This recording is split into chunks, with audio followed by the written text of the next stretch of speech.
Welcome back to middle education. लीजिए students, अब आपके सामने कक्षा 9वीं विज्ञान के अध्याय नंबर 5 के उन सभी क्वेश्चंस को लेकर के आ चुका हूं जो आपके एग्जाम में 100% देखने को मिलेगा।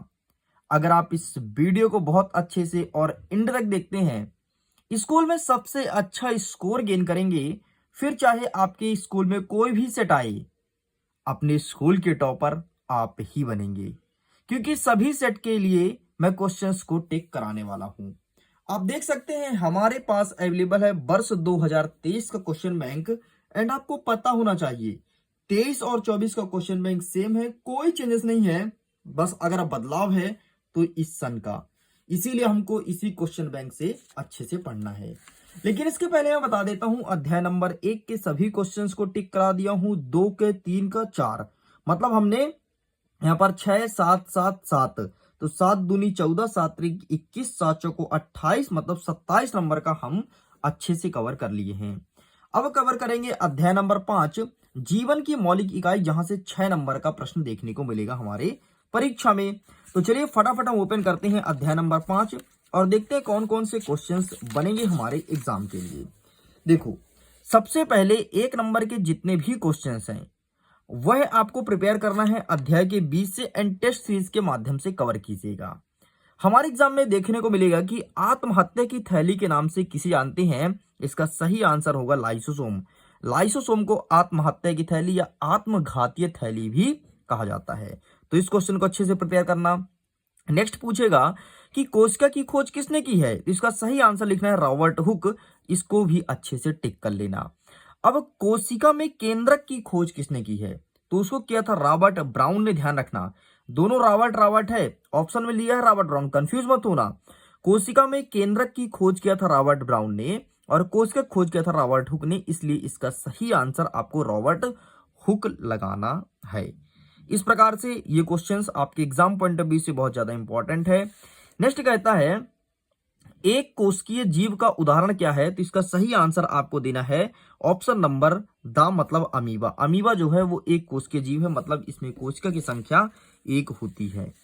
नेक्स्ट आगे आते हैं खालिस्तान में। तो जीवन की मूलभूत इकाई क्या है, तो कोशिका लिखना है। एंड क्लोरोफिल में क्या पाया जाता है, तो यहाँ पर आपको क्लोरोफिल पत्तियों में पाया जाता है। ये चीज आपको लिखना है, टिक करना है। जो भी हो देख लो समझ लो।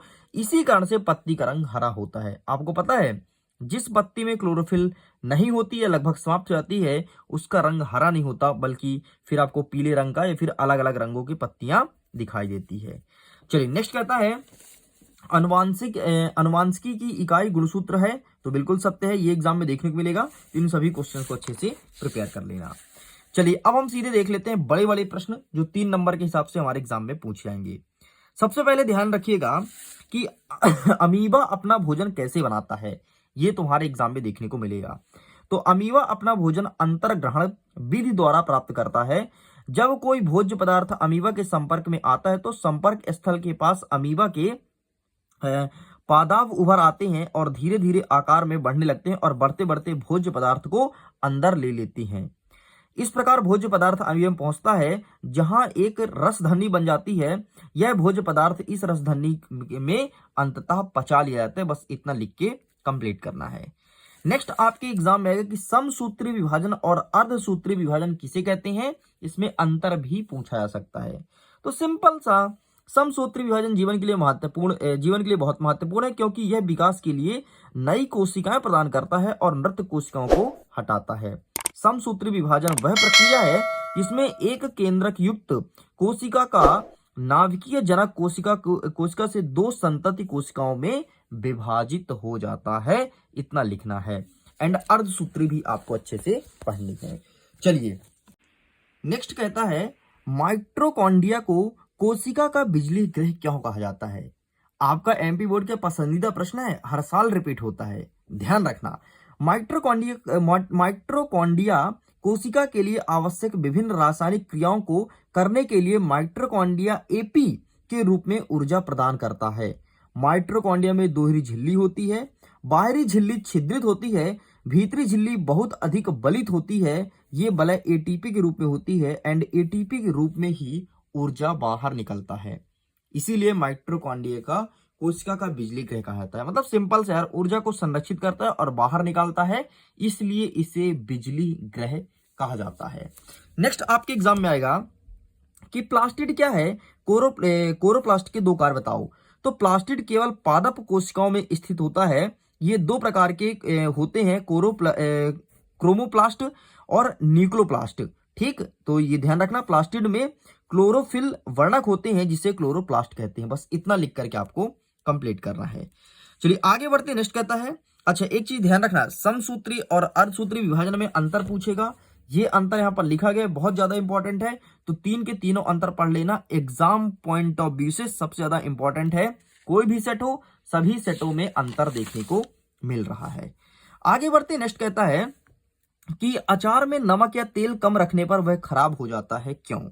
तो देखिए सिंपल सा, जब भी अचार में नमक कम होता है तो फफूंद लग जाती है। तुम देखोगे कि अचार का रंग सफेद हो जाता है, तो उसमें नमक के कारण होता है। और अगर तेल कम रहता है तो अचार खराब हो जाती है, और नमक और तेल डालने से फफूंद और अचार खराब होने से बचता है। इसलिए आप देखोगे घर में जब मम्मी अचार बनाती है तो सबसे ज्यादा नमक और तेल ही डालती है ना। चलिए आगे नेक्स्ट एग्जाम में आएगा कि कोशिका के तीन कार्य बताओ। तो कोशिका भित्ति कोशिका के भीतरी कोमल अंगों की सुरक्षा करती है।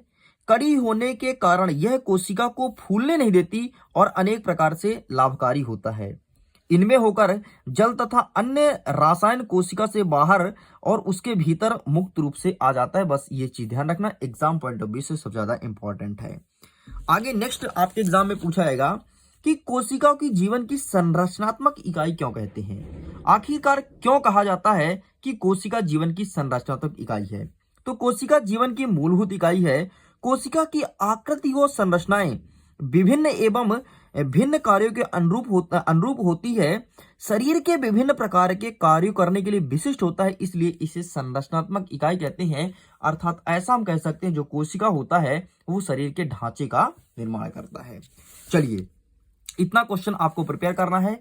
एक और क्वेश्चन जो कि एग्जाम में कई बार पूछा चुका है कि लाइसोसोम को आत्महत्या की थैली या आत्मघाती थैली क्यों कहा जाता है, इसे प्रिपेयर करना है।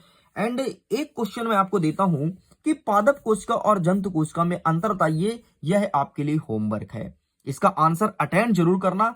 एंड जो भी स्टूडेंट्स इसका आंसर सही तरीके से लिखता है मुझे सेंड करना। लेकिन बहुत सारे स्टूडेंट्स इसमें गद्दारी करते हैं, अपने कॉपी में जो पुराना आंसर लिखा होता है उसका फोटो क्लिक करके एंड मुझे सेंड कर देते हैं। देखिए गलत बात है, अगर आप ऐसा करेंगे तो मैं आपके आंसर को चेक नहीं करूंगा, इस चीज को ध्यान रखिएगा। आपको अभी इंस्टेंट आंसर लिखना है और मुझे टैग करना है। पादप कोशिका मतलब सिंपल जो पेड़ पौधे के लिए होते हैं, एंड जंतु कोशिका जो जीव जंतु के लिए होती हैं। तो इन क्वेश्चंस को प्रिपेयर करके अच्छे से आंसर लिख करके मुझे टैग जरूर कीजिएगा।